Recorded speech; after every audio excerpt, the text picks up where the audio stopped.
Assalamualaikum warahmatullahi wabarakatuh. Selamat siang pemirsa. Senang sekali rasanya di siang hari ini dapat kembali menemani Anda tentunya dengan serangkaian informasi yang telah kami siapkan dalam Apa Kabar Indonesia Siang. Kali ini bersama saya Rehana Mezia dan juga rekan saya Ana Realita. Langsung saja ya Rehana dan juga pemirsa, kami hadirkan informasi untuk Anda. Informasi pertama dari Jawa Barat, di mana seorang anak laki-laki ini tewas tenggelam di Sungai Majalengka, Jawa Barat. Korban ditemukan seorang pencari ikan.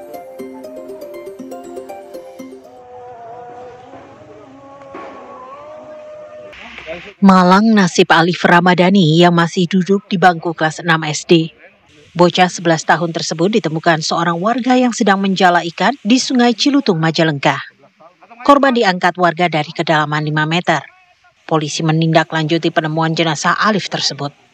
Mereka melakukan penyelidikan dan tidak menemukan tanda-tanda kekerasan pada tubuh korban.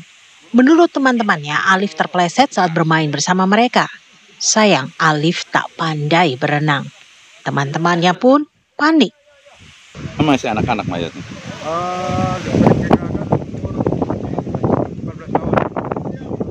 Itu memang lagi bermain tuh gimana Komandan? Informasi dari masyarakat, saudara Alif ini bermain di sekitaran Sungai Cilutung Bersama teman-temannya?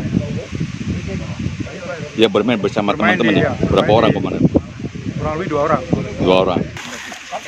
Setelah dipastikan kematian Alif akibat kecelakaan, warga segera memakamkan Alif di Desa Kadipaten. Dari Majalengka, Jawa Barat, Ervan Septiawan, TV One mengabarkan.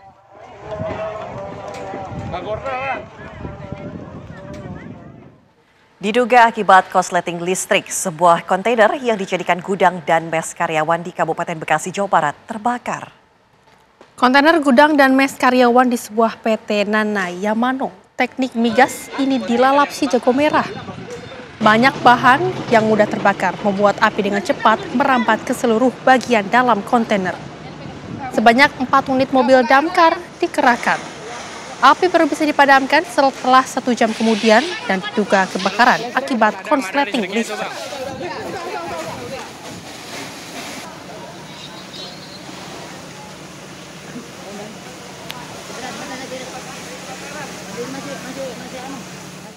Pemirsa, 1 orang tewas sementara 1 lainnya menderita luka-luka usai sebuah truk yang diduga mengalami remblong menabrak sebuah sepeda motor dan warung di Jalan Raya Pati Gabus, Pati, Jawa Tengah. Kecelakaan yang terjadi di Jalan Raya Pati Gabus di Desa Banjarsari membuat sebuah warung mengalami rusak parah. Kecelakaan berawal saat seorang pengendara sepeda motor yang melaju dari arah Pati menuju Gabus berada di depan sebuah truk bermuatan material yang kemudian mengalami remblong. Truk yang melaju dengan kecepatan tinggi pun mendorong sepeda motor dan baru berhenti setelah menabrak warung milik warga setempat. Akibat peristiwa ini, 1 pengendara motor tewas di lokasi kejadian, sementara seorang pejalan kaki menderita luka-luka dan dilarikan ke RSUD Suwondo Pati.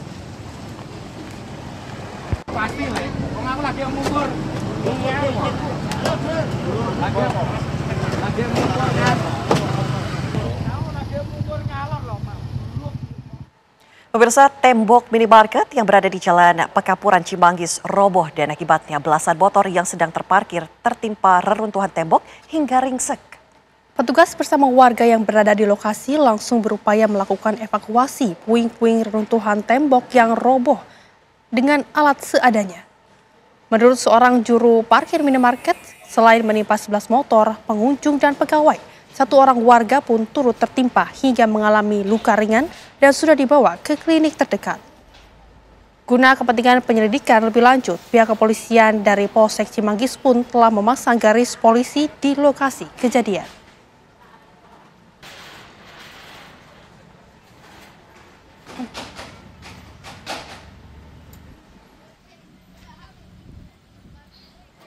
Warga Kampung 2 Bekasi Barat, Kota Bekasi digegerkan dengan penemuan jasad bayi perempuan terbungkus kantong plastik hitam yang terlilit lakban. Penemuan jasad bayi berawal saat warga mencium aroma menyengat dari area pemakaman. Ini aku videoin. Oh. Coba. Dari rekaman video amatir, terlihat warga berusaha membuka plastik hitam terlilit lakban yang dibuang ke area makam. Penemuan jasad bayi berawal saat warga mencium aroma menyengat dari area pemakaman. Setelah dicari sumber baunya, ditemukan bungkusan plastik berwarna hitam dengan lilitan lakban dipenuhi lalat. Awalnya, warga mengira bungkusan tersebut merupakan bangkai hewan. Namun, setelah plastik dibuka, warga kaget. Ternyata berisi sesosok jasad bayi terbungkus plastik dengan jenis kelamin perempuan. Plastik hitam. Plastik hitam. Terus dipakai lakban yang bening itu. Berarti kondisinya sudah tidak bernyawa berarti? Ya mestinya udah nggak bernyawa, orang udah ngeluarin bau. Polisi yang datang ke lokasi kemudian membawa jasad bayi ke RSUD Kota Bekasi. Kasus ini masih dalam penanganan pihak kepolisian. Dari Bekasi, Jawa Barat, Kurnia Dwi Hapsari, TV One mengabarkan. Pemirsa, hari ini Aliansi Perempuan Indonesia melakukan unjuk rasa di depan gedung DPR RI. Ada 3 tuntutan yang menjadi aspirasi Aliansi Perempuan Indonesia yang disampaikan langsung di depan gedung DPR RI. Antara lain mendesak Presiden Prabowo Subianto untuk memberhentikan aparat dari sikap represif. Massa juga meminta Presiden Prabowo Subianto untuk tidak melabeli unjuk rasa kali ini mengarah ke makar atau terorisme.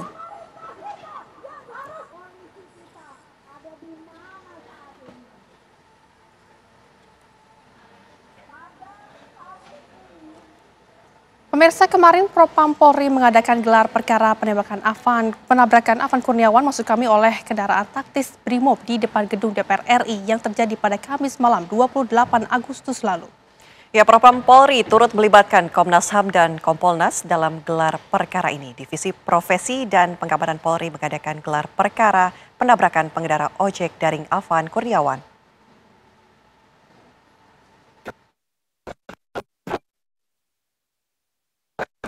Divisi Profesi dan Pengamanan Polri mengadakan gelar perkara penabrakan pengendara ojek daring Afan Kurniawan oleh kendaraan taktis Brimob. Gelar perkara berlangsung tertutup menghadirkan 7 anggota Brimob yang saat kejadian berada di dalam kendaraan taktis atau rantis. Juga turut dilibatkan Komnas HAM dan Kompolnas. Tadi disimpulkan bahwa ada dugaan tindak pidana dan juga pelanggaran etik dan akan dilimpahkan ke Barreskrim Polri.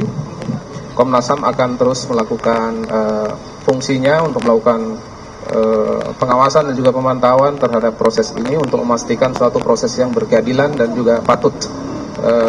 Selain itu, Komnas HAM juga melanjutkan pekerjaan kami untuk melakukan langkah-langkah yang sudah kami sepakati untuk memeriksa rantis dan juga mendapatkan fakta-fakta lain untuk mengumpulkan keseluruhan CCTV yang rekamannya untuk mendapatkan fakta yang utuh terkait awal peristiwa dan hingga pasca peristiwa. Kompolnas menilai ada potensi pelanggaran etik maupun pelanggaran pidana dalam perkara ini. Penyidik Barreskrim Polri telah menyiapkan tim manajemen pemidanaan untuk memproses pidana para terduga pelaku perkara penabrakan Afan Kurniawan. Dari Jakarta, Rindi Salsabila, Azari Narotama, TV One mengabarkan. Mabes Polri hari ini menggelar sidang etik terhadap anggota Brimob pelaku penabrakan pengemudi ojek online Afan Kurniawan. Dari ke-7 anggota Brimob yang berada di dalam kendaraan taktis yang menabrak Afan, yang pertama menjalani sidang etik adalah Kompol Kosmas Kagae. Kompol Kosmas disidang untuk pelanggaran etik kategori berat. Kompolnas memastikan akan memantau sidang etik dari awal hingga akhir. Komisioner Kompolnas Muhammad Hoirul Anam berharap Kompol Kagae dapat hukuman yang setimpal, yaitu pemberhentian tidak dengan hormat.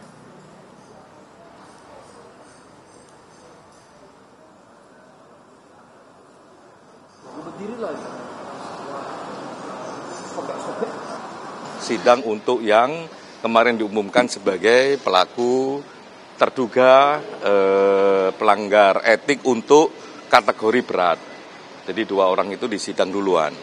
Nah, semoga harapannya memang seperti harapan gelar kemarin dan harapan keluarga adanya hukuman yang tegas.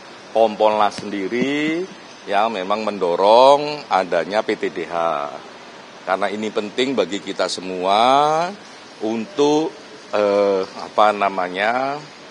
dalam berbagai konteks memang harus menahan diri. Ya, menahan diri itu menghadapi situasi unjuk rasa dan sebagainya. Pendekatan menahan diri itu jadi sangat penting. Namun demikian kami juga berharap kepada publik untuk juga menahan diri. Gunakan hak Anda berekspresi dengan cara-cara yang damai. Itu tidak boleh dengan tindakan yang anarkis. Jadi satu pihak kepolisian memang harus menahan diri, proporsional, humanis. Di sisi yang lain masyarakat harus tidak anarki, tidak merusak dan sebagainya. Nah, harapannya itu sidang hari ini kemungkinan juga besok kelanjutannya dengan 5 yang lain. Berarti hari ini Kompolnas menyaksikan langsung bagaimana jalannya sidang atau seperti apa nanti akan? Kami akan menyaksikan langsung dari awal sampai akhir. Dan untuk memperbarui informasi sidang etik terhadap anggota BRIMOB pelaku penabrak pengemudi ojek online Afan Kurniawan di Mabes Polri, sudah terhubung dengan rekan kami Zinedine Duhan di Mabes Polri. Duhan, silakan. Ya, Rehana, Ana, dan juga pemirsa, saat ini sidang etik terhadap 1 dari 7 anggota kepolisian yang menjadi penabrak dari Afan Kurniawan, driver ojek online yang meninggal dalam aksi massa beberapa hari yang lalu, masih terus dilakukan, masih sedang dalam proses sidang, yang mana saat ini sidang sedang dilakukan skorsing untuk beberapa waktu, yang mana untuk istirahat, sholat, dan juga makan siang seperti itu. Nah, untuk yang sidang etik hari ini sendiri ini merupakan 1 dari 7 anggota BRIMOB yang saat itu berada di dalam mobil antis, atau lebih tepatnya Kompol Kosmas Kagae yang saat itu duduk di bagian depan mobil, di bagian depan sebelah kiri seperti itu, bukan yang menyetir, namun Kompol Kosmas Kagae ini termasuk ke dalam pelanggar etik dengan kategori berat bersama dengan 1 orang lainnya, yaitu Brigadir Rohmat yang juga masuk ke dalam kategori pelanggaran etik berat seperti itu yang kemarin diputuskan pada saat gelar perkara di gedung divisi Propam Polri, Mabes Polri di Jakarta. Adapun juga ini persidangan tadi sudah dimulai sejak pukul 9.20 waktu Indonesia bagian Barat dengan menghadirkan beberapa pihak selain dari pihak internal seperti itu, dari mulai Propam Polri, lalu juga bidang humas, bidang hukum, dan juga berbagai bidang lainnya di Polri. Ini juga ada pihak eksternal yang juga turut hadir, tadi ada dari Kompolnas dan juga beberapa pihak lainnya. Selain itu juga ada saksi-saksi yang dihadirkan pada persidangan hari ini. Memang belum dapat dikonfirmasi siapa saja saksinya, namun tadi kami pantau ke-6 anggota BRIMOB lainnya yang juga terlibat dalam kasus yang sama, yaitu penabrakan driver ojek online hingga meninggal dunia ini turut dihadirkan sebagai saksi dalam persidangan untuk Kompol Kosmas Kagae, yang mana nantinya satu persatu akan dimintai keterangan, sekaligus juga di dalam nantinya akan diperlihatkan barang bukti dan juga alat bukti yang disertakan ini oleh tim yang kemarin sudah melakukan gelar perkara hingga saat ini sudah memasuki tahap sidang etik. Adapun juga untuk Kompol Kosmas Kagae ini terbukti melanggar pasal 13 Undang-Undang Nomor 2 Tahun 2002 tentang Kepolisian Negara Republik Indonesia, dan juga terbukti melanggar beberapa peraturan etik lainnya yang kemarin sudah diputuskan. Untuk besok sendiri ini Brigadir Rohmat akan menjalani sidang etik. Memang 2 hari ini dijadwalkan sidang etik akan dilakukan untuk 2 orang yang tergolong ke dalam pelanggaran etik berat. Nah, untuk 5 orangnya lagi nanti akan dilakukan menyusul dalam waktu yang hingga saat ini memang masih belum ditentukan oleh pihak kepolisian. Kami masih akan terus memantau bagaimana nanti jalannya proses sidang etik, sekaligus juga hasil dari sidang etik yang akan diumumkan oleh pihak kepolisian. Apakah nanti Kompol Kosmas ini akan diberikan hukuman seperti itu, hukumannya seperti apa? Apakah akan dijatuhkan pemberhentian tidak dengan hormat, atau justru ada hukuman lain dalam sidang etik ini? Untuk sementara itu saya kembalikan ke studio. Duhan, tadi informasi yang Anda berikan bahwa saat ini sedang skorsing, namun adakah perkiraan dari tim kuasa hukum atau dari informasi yang Anda dapatkan pukul berapa kira-kira vonis akan diketuk? Ya, Ana dan juga pemirsa, tadi kami sempat berbicara ini bersama Divisi Humas Polri, yang mana awalnya menyebutkan kepada kami memang memberikan undangan kepada rekan-rekan media untuk merilis hasil dari sidang pada pukul 11.00 waktu Indonesia bagian Barat. Namun ternyata ini sidang selesai jauh lebih lama dari apa yang dijadwalkan, mengingat juga jumlah saksi yang cukup banyak dan juga barang bukti maupun alat bukti yang nantinya akan diperlihatkan di persidangan jauh lebih banyak, maka diperkirakan ini akan diumumkan pada pukul 15.00 waktu Indonesia bagian Barat atau pada pukul 3 sore nanti. Namun hal ini juga tentunya masih belum dapat dipastikan karena ini masih merupakan sebuah perkiraan yang mana tentunya akan melihat kondisi dari persidangan yang masih terus berlanjut. Namun hingga saat ini persidangan masih belum dimulai kembali, Ana. Terima kasih laporan langsung Zinedine Duhan dari Mabes Polri Jakarta. Selamat kembali bertugas. Pemirsa, ada saja ulah pencuri di Bengkulu nekat menggunakan kain hordeng untuk menutupi identitasnya agar tidak terekam kamera CCTV. Informasinya akan kami hadirkan usai jeda. Tetaplah bersama kami sesaat lagi. Ada kembali di Apa Kabar Indonesia Siang. Pemirsa, aksi pencurian di sebuah ruko jasa titip barang di Kota Bengkulu terekam kamera CCTV. Pelaku yang berjumlah 1 orang ini menutupi wajah dan badannya menggunakan hordeng, dan dalam aksinya pelaku berhasil menggasak 19 unit handphone. Ada saja pemirsa ulah pencuri yang satu ini. Untuk menutupi identitasnya agar tidak terekam kamera CCTV, yang nekat menggunakan kain hordeng untuk menutupi wajah dan seluruh tubuhnya. Aksi pencurian ini terjadi di sebuah ruko jasa titip barang yang berada di Jalan Bangka, Kota Bengkulu. Ya, kita lihat bersama-sama pemirsa, tampak dalam rekaman pelaku masuk dari lantai 2 dan langsung turun ke gudang barang penyimpanan di lantai dasar. Farizin, salah satu karyawan, menuturkan aksi pencurian tersebut terjadi pada pukul 2:20 dini hari. Kasus ini telah dilaporkan korban ke pihak kepolisian dan saat ini masih dalam penyelidikan.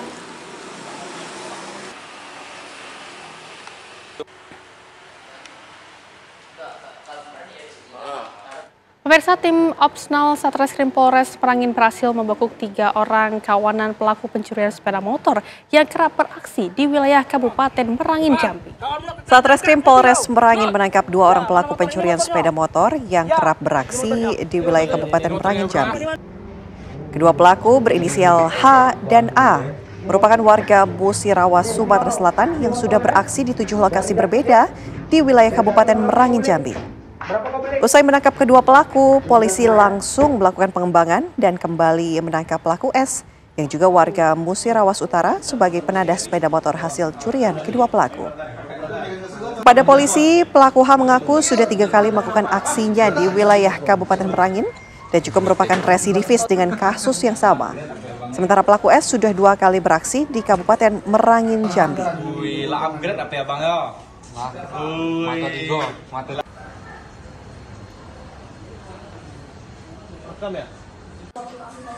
Polisi menetapkan 1 orang pemuda dan 2 remaja di bawah umur sebagai tersangka. Ketiganya ditangkap petugas karena kedapatan membawa botol bersumbu yang berisi bahan bakar diduga bom Molotov pada demo aksi massa di gedung DPRD Provinsi Lampung hari Senin lalu.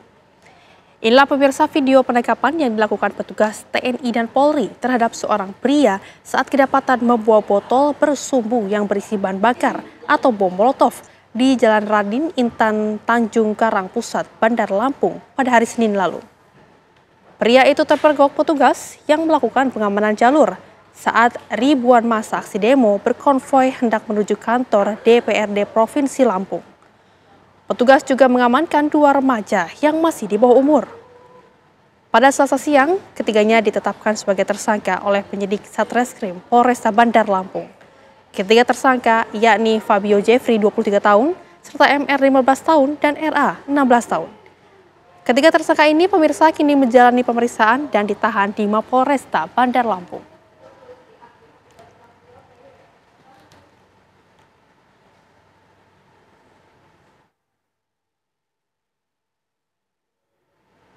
Pemirsa, aksi penjarahan terjadi di Museum Bagawanta Bahri yang berada di lingkungan kantor Bupati Kediri, Jawa Timur. Diduga penjarahan dilakukan oleh massa demonstrasi saat aksi unjuk rasa yang berlangsung pada Sabtu malam lalu. Museum yang ada di kantor kabupaten. Inilah video amatir yang memperlihatkan kondisi bangunan Museum Bagawanta Bahri di Kediri, Jawa Timur. Tampak kondisi museum porak-poranda dan terbakar, serta kaca berserakan di lantai dan sejumlah artefak bersejarah terlihat tercecer. 4 artefak penting yang memiliki nilai sejarah tinggi dilaporkan hilang dari tempat penyimpanan, termasuk koleksi buku-buku langka yang diduga dijarah oleh massa demonstrasi. Dalam kondisi kaca-kaca yang pecah, di mana salah satu benda peninggalan yang hilang adalah fragmen kepala Ganesha dan koleksi wastra kain batik. Dan kerusakan juga terjadi pada miniatur lumbung serta arca bodhisatwa. Hingga saat ini pihak berwenang masih melakukan penyelidikan dan mengimbau masyarakat untuk tidak menyebarluaskan artefak hasil penjarahan tersebut. Unjuk rasa yang berakhir rusuh menyasar gedung DPRD dan kantor pemerintah Kabupaten Kediri. Massa merusak dan membakar gedung-gedung tersebut. Dari Kediri, Jawa Timur, Muhammad Imron, TV One mengabarkan. Pemirsa, seorang guru berusia 88 tahun masih setia mengajar meski telah pensiun sejak tahun 2001, di mana sang guru menolak untuk pensiun. Ibu Jana berusia 80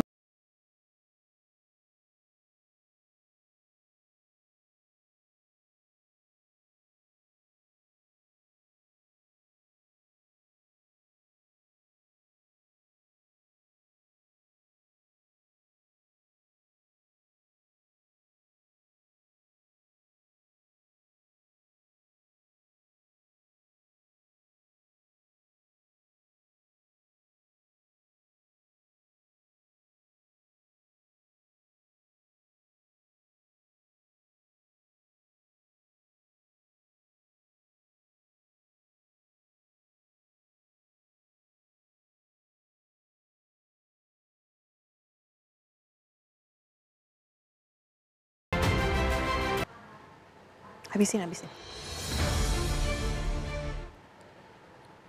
Pemirsa, seekor lutung nyasar di depan sebuah hotel di kota Sukabumi, Jawa Barat. Lutung tersebut hampir kehilangan nyawa setelah kesetrum kabel listrik bertegangan tinggi. Video amatir warganet yang merekam kejadian itu kemudian viral di media sosial.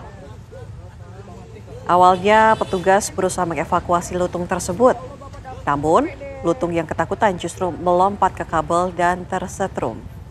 Beruntung petugas dengan cepat melakukan CPR dan lutung berhasil diselamatkan.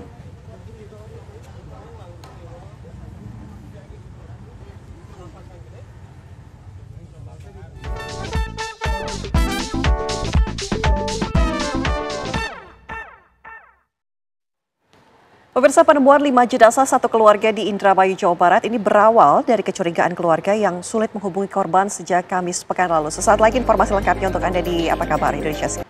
Anda kembali bersama kami di Apa Kabar Indonesia Siang. Pemirsa, penemuan 5 jenazah satu keluarga di Indramayu, Jawa Barat berawal dari kecurigaan keluarga yang sulit menghubungi korban sejak Kamis pekan lalu.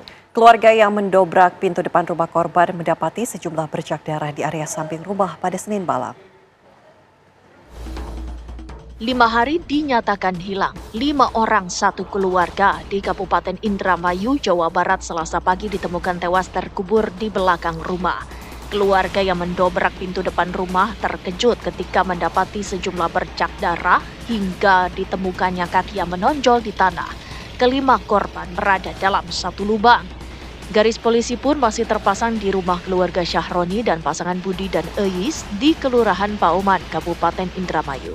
Pihak keluarga tak menyangka pedagang sembako tersebut meregang nyawa bersama istri, 2 anaknya, dan orang tuanya yang berusia 70 tahun. Intinya sih saya tuh ya sadis banget itu tuh ya, semua keluarga libat di buku sebuah. Saya tuh ya itu tuh gak rela. Tapi ada tuh ya minta ya itulah dilindungi, itu tuh diambil yang jahat tuh, yang kecil-kecil ini, yang umur 8 bulan, yang umur 7 tahun, nggak ini nggak sehati saya tuh rela.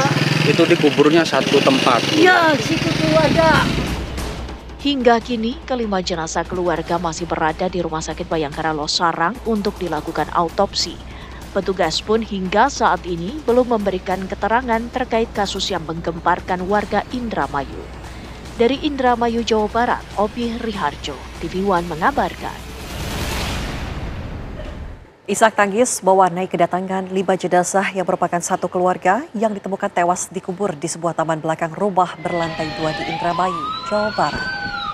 Iring-iringan ambulans mengantarkan almarhum keluarga Sahroni, anak dan menantu serta kedua cucunya ke Masjid Madania, Desa Sindang, Kecamatan Sindang, Kabupaten Indramayu untuk disolatkan. Kedatangan 5 jenazah yang diketahui meninggal dengan cara tak wajar disambut isak tangis warga.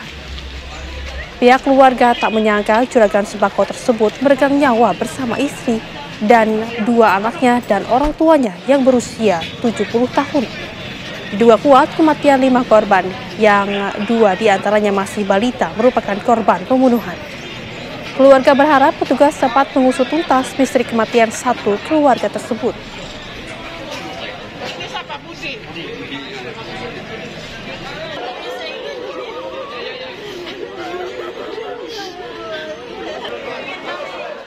Dan pemirsa, untuk mengupdate informasi dari penemuan 5 jenazah 1 keluarga di Indramayu, Jawa Barat, sudah terhubung dengan narasumber kami, AKP Tarno, Kasih Humas Polres Indramayu. Selamat siang, Pak.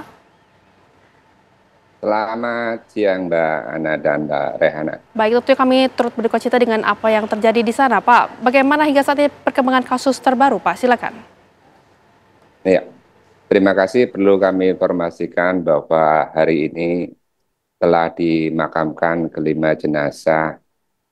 Kami atas nama Polres Indramayu turut berbela-sungkawa. Semoga almarhumah husnul khotimah dan mendapatkan tempat yang terbaik di sisi Allah Subhanahu wa Ta'ala. Amin ya rabbal alamin. Perlu kami tambahkan juga bahwa dari Polres Indramayu dalam hal ini Satreskrim dibantu oleh Polda Jabar dan Puslapor Mabes Polri telah turun langsung ke lapangan untuk mengungkap kasus ini secepat-cepatnya. Informasi-informasi dan petunjuk-petunjuk yang kami peroleh saat ini sangat penting. Namun demikian kami mohon kesabaran masyarakat dan doanya juga agar kasus ini bisa terungkap secepatnya. Demikian. Pak Tarno, kami ingin mengkonfirmasi informasi yang saat ini beredar di masyarakat, begitu Pak. Katanya pelaku pembunuhan merupakan anak angkat dari salah satu korban. Konfirmasi dari Anda, Pak.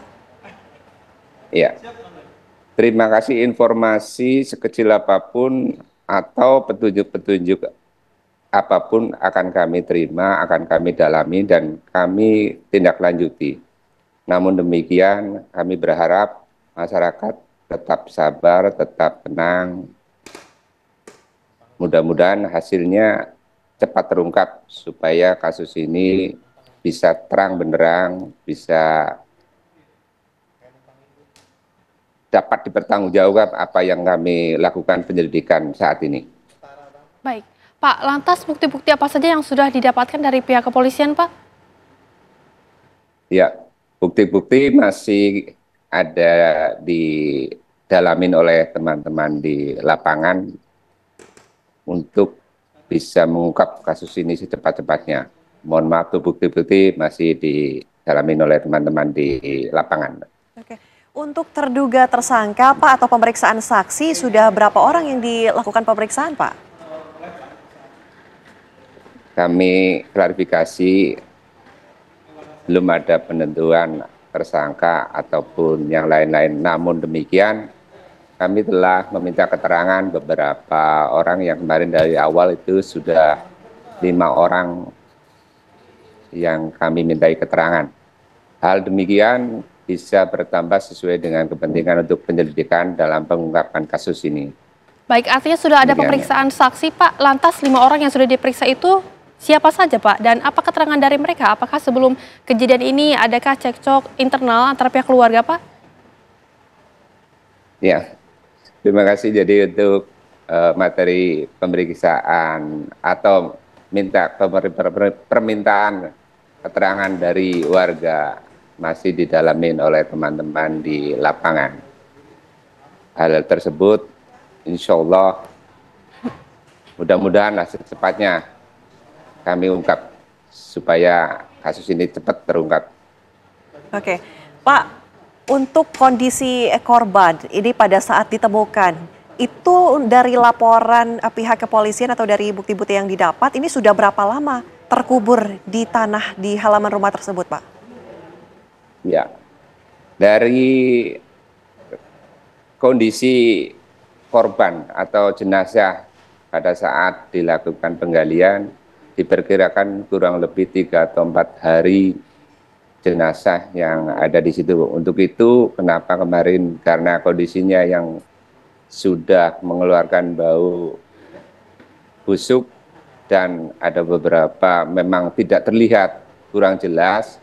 Untuk itu kami bawa ke Rumah Sakit Bayangkara Losarang Indramayu untuk dilakukan identifikasi dan otopsi. Demikian. Oke, baik Pak. Tapi kami juga ingin tahu apa sebetulnya yang menyebabkan korban ini meninggal, Pak? Dan juga untuk luka-lukanya sendiri ketika ditemukan di daerah mana saja, Pak? Ya, kami mohon berharap sabar. Hasil otopsi masih kami tunggu dan pada saatnya nanti akan kami sampaikan juga hasilnya seperti apa. Kami saat ini untuk fokus untuk pengungkapan kasus ini. Baik. Terima kasih AKP Tarno, Kasih Humas Polres Indramayu sudah berbagi informasi bersama kami di Apa Kabar Indonesia Siang. Selamat siang Pak Tarno. Selamat siang, terima kasih. Pemirsa, operasi pencarian helikopter jenis BK117DK milik PT S Indo Air yang hilang kontak di wilayah Mentewe, Kabupaten Tanah Bambu, Kalimantan Selatan masih belum membuahkan hasil. Kami akan hadirkan informasi jauh saja dan tetaplah bersama kami sesaat lagi. Terima kasih masih bersama kami di Apa Kabar Indonesia Siang. Pemirsa, seorang diplomat KBRI di Lima, Peru dilaporkan tewas usai menjadi korban penembakan pada Senin malam waktu setempat. Korban meninggal dunia usai ditembak sebanyak 3 kali oleh orang yang tidak dikenal. Seorang diplomat KBRI di Lima, Peru dilaporkan meninggal dunia usai menjadi korban penembakan pada Senin malam waktu setempat. Korban adalah Zetro Leonardo Purba, seorang diplomat muda Kementerian Luar Negeri yang menjabat sebagai penata Kanselerai Muda di KBRI 5. Ia ditembak sebanyak 3 kali oleh 2 orang tak dikenal. Kendati sempat dilarikan ke rumah sakit, namun nyawanya tak tertolong. Menteri Luar Negeri Sugiono pun menyampaikan ucapan bela sungkawa untuk gugurnya sang diplomat muda. Saya selaku pimpinan Kementerian Luar Negeri merasakan duka yang begitu mendalam. Kami sudah menyampaikan kepada pihak Kementerian Luar Negeri Peru dan kepolisian di sana untuk bisa menyelidiki kasus ini hingga tuntas. Hingga kini kepolisian Peru masih menyelidiki kasus penembakan yang menewaskan diplomat KBRI itu. Tim TV One mengabarkan. Pemirsa, 10 pemuda menjadi korban tindak pidana perdagangan orang setelah nekat menerima lowongan pekerjaan melalui media sosial. Para korban tergoda dengan iming-iming gaji fantastis di Kamboja. Unit Jatanres Polresta Bandara Soekarno-Hatta Tangerang berhasil mengamankan 10 pekerja migran ilegal yang hendak terbang ke Kamboja untuk bekerja sebagai admin situs judi online. Para pekerja migran ilegal ini rata-rata berusia 20 hingga 25 tahun, berasal dari Sumatera Utara. Para pemuda ini mengetahui adanya lowongan pekerjaan ke Kamboja melalui jejaring sosial Facebook dengan iming-iming gaji fantastis kisaran 9 hingga 12 juta rupiah. Dari hasil pengembangan kasus, polisi mengamankan 2 tersangka yang berperan merekrut korban melalui jejaring sosial Facebook dan membantu proses pemberangkatan di Bandara Soekarno-Hatta. Modus operandinya terkait perekrutan calon pekerja migran ke Kamboja awalnya yaitu para calon pekerja ini berkomunikasi atau melihat iklan di media sosial, lanjut melakukan chatting, lanjut diarahkan untuk komunikasi dengan admin. Setelah ini admin baru ada proses pembuatan paspor, lanjut disiapkan tiket, dijadwalkan untuk pemberangkatannya. Para korban telah diserahkan ke BP3MI untuk diberikan edukasi sebelum dipulangkan ke daerah asalnya. Sementara para tersangka dijerat Undang-Undang Nomor 17 Tahun 2018 tentang Perlindungan PMI dan Undang-Undang Nomor 21 Tahun 2007 tentang Tindak Pidana Perdagangan Orang dengan ancaman maksimal 15 tahun penjara. Servis. Dari Tangerang, Banten, Rusdi Muslim, TV One mengabarkan. Dijanjikan Majelis Ulama Indonesia menggelar acara silaturahmi bersama para tokoh lintas agama. Pertemuan ini menjadi momentum untuk menyuarakan sikap bersama demi menjaga kehidupan berbangsa dan bernegara.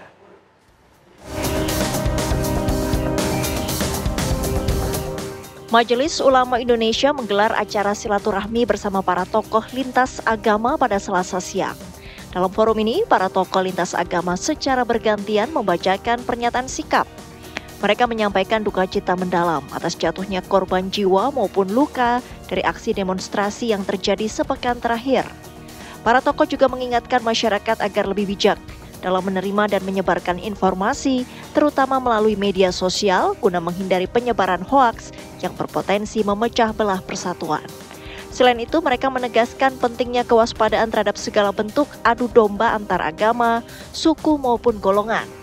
Aspirasi dan pendapat publik diimbau tetap disampaikan dengan cara damai, bermartabat dan beradab tanpa melakukan tindakan anarkisme atau perusakan fasilitas umum.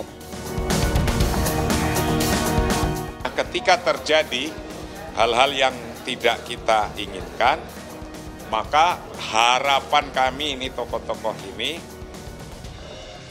bahwa hak menyampaikan pendapat itu sesuai aturan dan undang-undang dan juga termasuk ajaran agama, maka itu terus dilaksanakan, dijalankan, tapi dengan cara yang baik, yang jangan sampai melakukan kerusakan-kerusakan. Dalam pernyataannya, para tokoh lintas agama juga mengajak seluruh umat beragama memperkokoh persatuan, toleransi, dan solidaritas. Hanya dengan kebersamaan tanpa membedakan suku, agama, maupun golongan, Indonesia diyakini dapat tetap rukun, tentram, dan harmonis.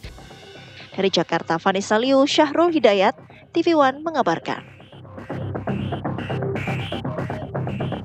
Pemirsa, kondisi 4 orang korban kebakaran kantor DPRD Makassar pada Jumat lalu masih dirawat di rumah sakit. 3 korban kondisinya berangsur membaik, namun 1 korban lainnya yang merupakan anggota Satpol PP masih kritis di ruang ICU rumah sakit. Sementara korban lainnya mengalami fraktur tulang mulai dari pinggang hingga punggung belakang lantaran melompat dari lantai 3 gedung saat kebakaran terjadi.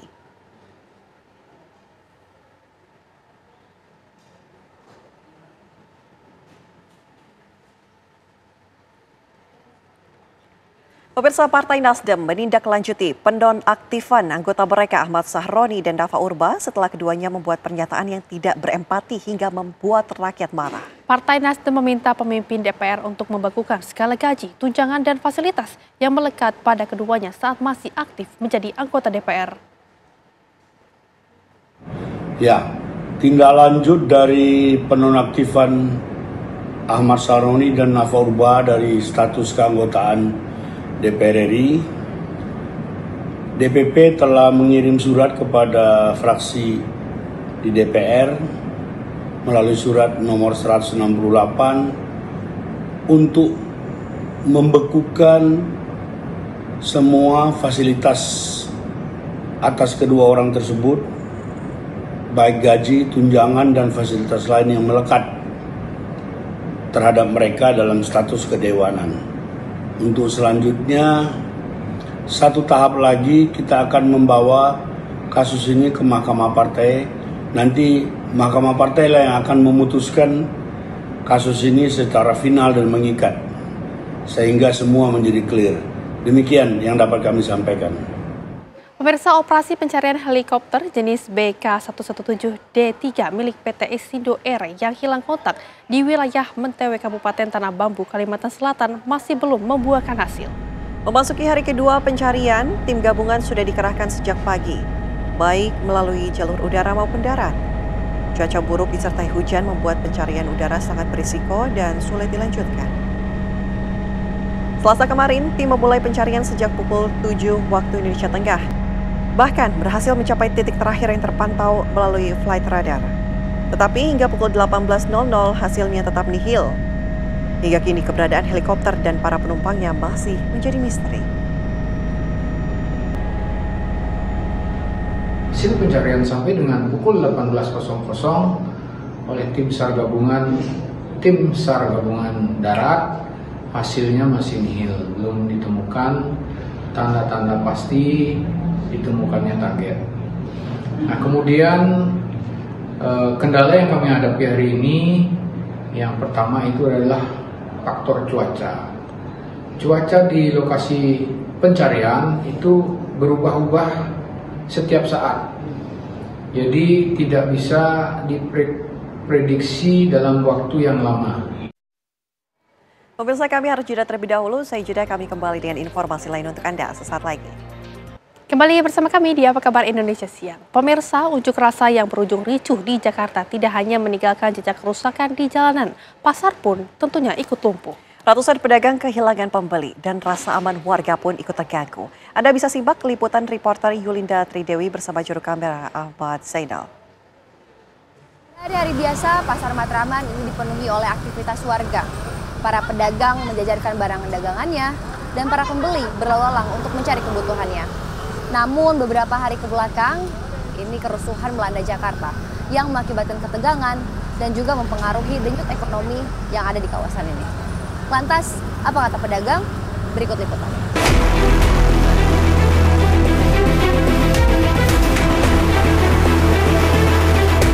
Beginilah kondisi Pasar Matraman beberapa hari setelah unjuk rasa ricuh menerpa ibu kota. Sisa kebakaran masih tercium. Bangkai mobil terbakar terparkir di sekitar. Pasar yang biasanya ramai kini sunyi menyesakan. Itu ngaruh banget, bener-bener ngaruh banget Mbak. Yang belanja orang pada takut kayaknya. Bener-bener nggak ada orang lewat, biasanya jam segini kan ada aja, tuh nggak ada. Bener-bener sepi banget, ngaruh. Nah, kita harapannya ke depannya ya gimana baiknya lah, bagaimana supaya pasar ini maju. Kasihan orang-orang yang kecil Mbak, yang pada ngontrak di dalam itu kan, nggak ada pengunjung. Orang pada, ini udah seminggu orang pada tutup. Terus kasihan karyawan, karyawan tuh kan ada yang ngontrak ya. Kasihan anak istrinya, nggak kan dia kalau tokonya nggak buka dia kan nggak dapat duit buat bayar listrik, buat ngontrak rumah ya. Ya mudah-mudahan gimana lah pemerintah supaya terbaiknya ya. Ya gimana ya, kayak aparat tuh gimana bisa melindungi masyarakat biar nggak ramai seperti ini ya kan. Bagaimana caranya supaya bisa damai dan nggak pada rusak kan, semuanya dibakar kan pemerintah rugi juga kan, iya kan. Kalau ada apa-apa kan rakyat juga yang bingung. Ya. Sri Rahayu mengaku suasana ini mengingatkan dirinya pada kerusuhan 1998. Bedanya kali ini ia mengalami langsung di pasar. Saya posisi berada di rumah. Cuman saya dapat berita malam itu sekitar jam 1-an itu terjadi bakar-membakar di depan Polres. Nah, Polres itu dekatnya dari ruko saya dekat. Nah, saya ambil kesimpulan untuk besoknya saya nggak buka deh. Saya karena ngeliat waktu itu di YouTube yang dikirim teman-teman mengatakan bahwasanya banyak mobil yang kebakar katanya. Ada sekitar 20-an katanya. Nah, jadi saya ambil kesimpulan untuk hari paginya saya nggak buka. Ini kan saya lihat Bapak sekarang sudah buka. Iya. Itu dampaknya apa sih Pak setelah kerusuhan kemarin? Masih sepi lah. Masih sepi, belum ada seperti sebelum kerusuhan, belum ada. Jadi masih sepi kondisi sekarang ini. Cuman cukup untuk gaji karyawan aja. Untuk kitanya malah nggak ada apa-apanya. Kalau waktu 98 kita cuman sehari kejadian aja. Ekonomi itu agak oleng ya, nggak lama lah. Tapi ini kok beberapa hari gitu. Jadi agak panjang kayaknya ini. Daya beli juga agak betele lah membeli gitu. Ya untuk mahasiswa atau yang demo, saya berharap jangan sampai lah meresahkan warga. Demo lah, tapi demo jangan anarkis. Nah, untuk anggota-anggota dewan atau pejabat-pejabat, coba didengar. Jadi sama-sama saling menjaga, saling ada keseimbangan. Jadi siang demo juga bisa berbuat dengan tenang, menyampaikan aspirasi. Nah, yang menerima pun ya legowo lah. Curahan hati pedagang menunjukkan dampak unjuk rasa tak hanya bergema di tingkat politik, tapi juga memukul urat nadi ekonomi warga kecil. Di Pasar Matraman, pedagang masih bisa membuka toko meski sepi pembeli, berbeda dengan kondisi di Kuitang. Jam 8 malam, kalau nggak salah itu jam 8 jam 9-an, banyak tuh ojol-ojol tuh pada datang gitu kan di depan Brimob itu. Kita pada lihat ada apaan tuh, kita nggak ngerti ceritanya kan ada apa gitu kan, kok rame-rame, kita nggak tahu kejadiannya kayak seperti apa gitu. Begitu dilihat kok banyak orang di ujung sana mengarah ke Brimob gitu.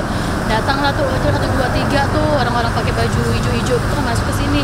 Nitip motor ya tuh Bu, nitip motor ya Bu, kata gitu. Terus aku bilang ada apaan sebenarnya gitu. Kamu nggak tahu ceritanya kan, dia udah itu beredar langsung kan. Langsung kasih tahu ini Bu, ojol ditabrak-tabrak ini, kata gitu sampai mati, kata dia gitu. Aku nggak tahu ceritanya. Begitu udah langsung rame semua. Akhirnya aku baru tutup udah jam 11 malam itu udah penuh semua di sini tuh, udah nggak bisa kelihatan orang, udah penuh banget.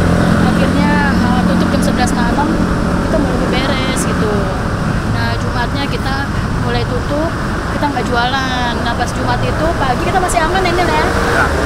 Pagi masih aman, begitu habis sholat Jumat, sorenya ya. Sore kita masih aman di sini. Udah dibilang jangan ini warung kecil, jangan diapa-apain gitu. Memang sebagian mereka ada yang oh ya maaf ya, memang mereka baik-baik, ojol itu jangan gitu.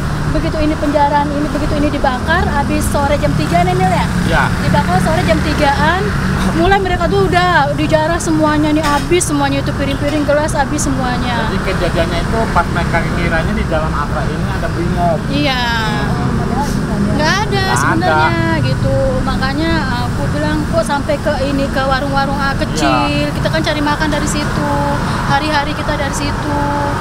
Ini kalau begini kita udah nggak dapat duit, 3 hari nggak jualan, terus modal dari mana? Coba segini banyaknya kita harus mengeluarkan dana. Sekarang jualan juga ekonomi lagi sulit, ya kan? Sekarang kan ekonomi kita jualan juga, ya Allah, buat makan aja udah alhamdulillah bisa buat makan, malah dihancurin begini, coba tuh Kak. Warga yang bergantung pada penghasilan harian kini kebingungan mencari nafkah. Hilangnya mata pencaharian membuat mereka semakin terpuruk.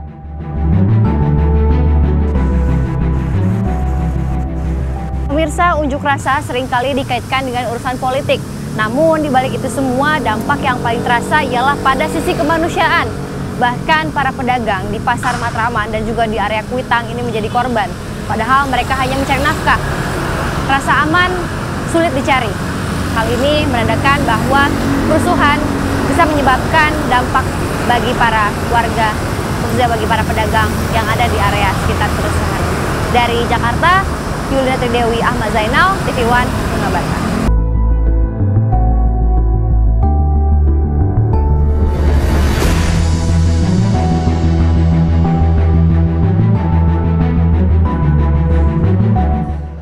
Dan pemirsa, tentunya usai jeda apa kabar Indonesia yang akan kembali menemani Anda dengan informasi lainnya sesaat lagi untuk Anda. Terima kasih masih bersama kami pemirsa. Polisi berhasil mencegah tindakan pembakaran dalam aksi demo di Samarinda, Kalimantan Timur. Puluhan bom molotov dari oknum mahasiswa sebelum aksi demo digelar ditemukan aparat kepolisian. Inilah dia pemirsa 27 bom molotov yang disita oleh Satreskrim Polresta Samarinda, Kalimantan Timur saat Polresta Samarinda mendeteksi adanya kegiatan pembuatan bom molotov di kampus Universitas Mula Warman sebelum aksi demo dilakukan. Dari 27 botol bom molotov yang disita, polisi mengamankan 22 orang mahasiswa dan digelandang ke Mapolresta Samarinda untuk dimintai keterangan. Setelah dimintai keterangan, 18 mahasiswa dibebaskan dan 4 orang lainnya masih ditahan polisi untuk didalami motif merakit bom molotov. Kapolresta Samarinda menjelaskan bahwa pihaknya membubarkan aksi demo lantaran sudah melampaui batas waktu pelaksanaan unjuk rasa dan berhasil dicegah terjadi tindakan anarkis. itu banyak lemparan-lemparan yang dilakukan oleh massa ke arah dalam, bahkan banyak juga, atau ada berapa kali lemparan itu yang kita identifikasi sebagai bom molotov. Ya. Nah, sehingga akhirnya itu petunjuk dari pimpinan, kita lakukan upaya pembubaran. Pemirsa, 3 pria yang nekat menyamar sebagai anggota kepolisian berhasil ditangkap Satreskrim Polres Pasuruan, Jawa Timur. Dengan iming-iming bisa membebaskan seorang tahanan dan menipu keluarga korban hingga puluhan juta rupiah. Inilah video penangkapan salah satu pelaku di wilayah Probolinggo, Jawa Timur. Penangkapan berlangsung tanpa perlawanan setelah polisi berhasil membuntuti pergerakan mereka. Aksi ini terbongkar setelah laporan masuk dari seorang perempuan berinisial A, 40 tahun, warga desa Rowo Gempol di Kabupaten Pasuruan. Ia merasa ditipu setelah menunggu 3 minggu lebih. Keluarganya yang ditahan tidak kunjung bebas seperti yang dijanjikan.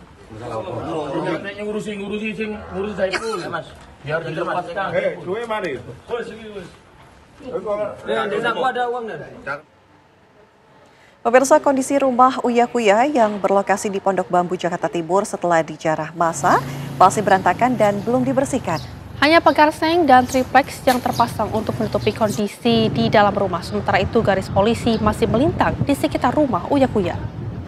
Berdasarkan pantauan di kediaman Uya Kuya, sejumlah warga sekitar terlihat mendatangi lokasi untuk melihat secara langsung kondisi rumah Uya Kuya. Meski hanya melintas, mata mereka tertuju pada rumah Uya Kuya. Mereka mengaku penasaran dengan keadaan rumah Uya Kuya setelah penjarahan yang terjadi pada Sabtu malam 30 Agustus 2025 kemarin. Sementara itu, pemirsa, aksi vandalisme yang dilakukan massa di rumah Uya Kuya menyita perhatian. Dari kejauhan juga terlihat kaca rumah yang pecah akibat penjarahan. Bahkan jika diintip ke halaman rumah Uya Kuya, terlihat barang-barang yang berserakan.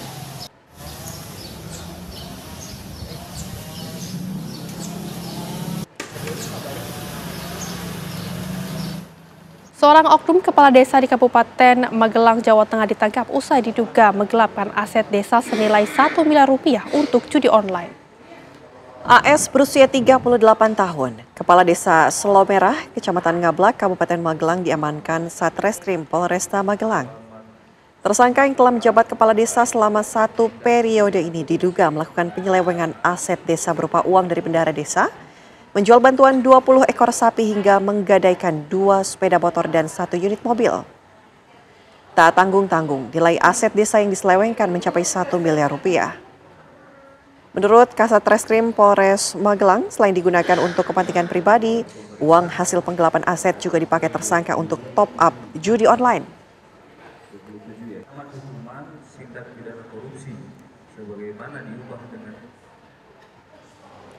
Pasca dibakarnya Gedung Negara Gerahadi pada Sabtu malam oleh sekelompok orang tak bertanggung jawab, Gubernur Jawa Timur Hovifah Indar Parawansa melihat langsung lokasi sisi barat Gedung Negara Gerahadi Surabaya, didampingi Pangdam 5 Brawijaya dan Wakil Gubernur Jawa Timur.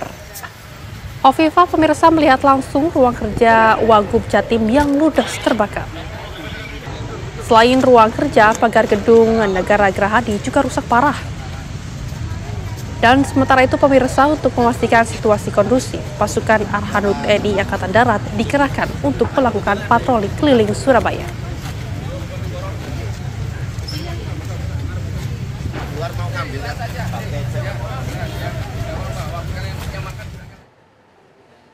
Pemirsa, petugas gabungan terus melakukan pembersihan puing-puing sisa aksi pembakaran di gerbang tol Pejompongan yang terletak di depan Kompleks Parlemen DPR MPR Jakarta Pusat. Beginilah kondisi gerbang tol Pejompongan setelah terbakar saat aksi unjuk rasa pada Jumat dan Sabtu pekan lalu. Tugas kebersihan menyapu aspal gerbang tol Pejompongan yang masih dipenuhi abu bekas kebakaran. PT Jasa Marga menargetkan segera melakukan uji coba operasional sebelum gerbang tol dapat digunakan kembali. Selain Pejompongan, gerbang tol lain yang terdampak juga masih dalam upaya pembersihan dan pengaktifan kembali, yaitu Slipi 1, Slipi 2, dan Kuningan 1.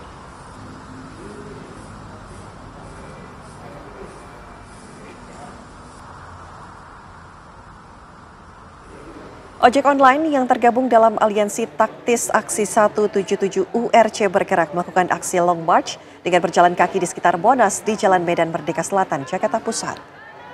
Para pengemudi ojek online ini melakukan aksi damai dengan tuntutan agar kepolisian mengusut tuntas dan terbuka kasus kematian rekan mereka, Afan Kurniawan.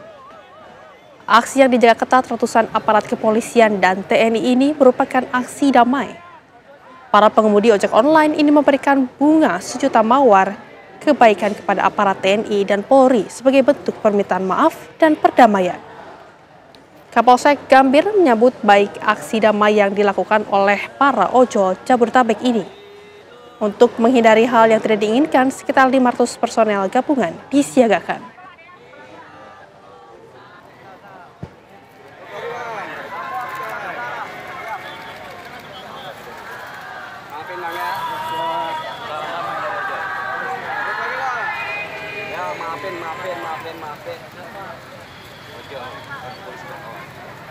Maafin Pak ya, Pak. Maafin akan salah Pak. Salam damai dari Pak.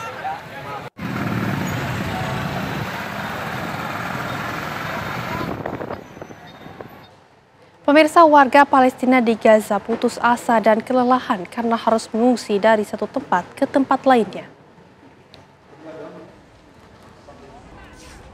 Kondisi ini terjadi di tengah rencana Zionis Israel yang mengendalikan penuh jalur Gaza. Rencana jahat tersebut diawali dari kota Gaza. Tentara Zionis mengusir warga Palestina di kota Gaza untuk segera mengungsi ke selatan dan akan melancarkan serangan. Sementara itu, di Rumah Sakit Al-Shifa di kota Gaza, warga Palestina kembali berduka setelah kehilangan keluarga mereka yang tewas oleh serangan militer Zionis Israel. Para korban tewas saat berupaya mencari bantuan makanan dan pakaian di pusat distribusi bantuan. Serangan Zionis Israel telah menewaskan 63.000 warga Palestina dan melukai ratusan ribu orang lainnya.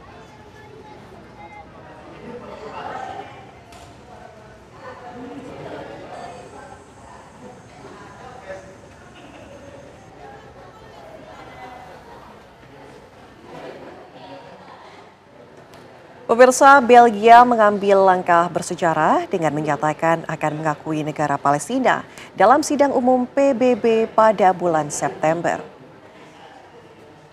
Menteri Luar Negeri Belgia, Maxime Prevot, menyebut keputusan itu didorong oleh tragedi kemanusiaan yang terus berlangsung di Gaza akibat serangan militer Zionis Israel.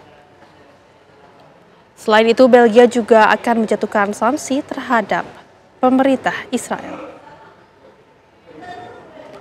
Langkah ini juga dilakukan menyusul pengumuman Presiden Prancis Emmanuel Macron pada Juli lalu yang juga akan mengakui Palestina secara resmi dalam forum PBB. Semakin banyaknya dukungan dari negara barat terhadap Palestina, tekanan internasional terhadap Israel kian meningkat, sekaligus membuka jalan baru bagi perjuangan Palestina di kancah diplomasi global.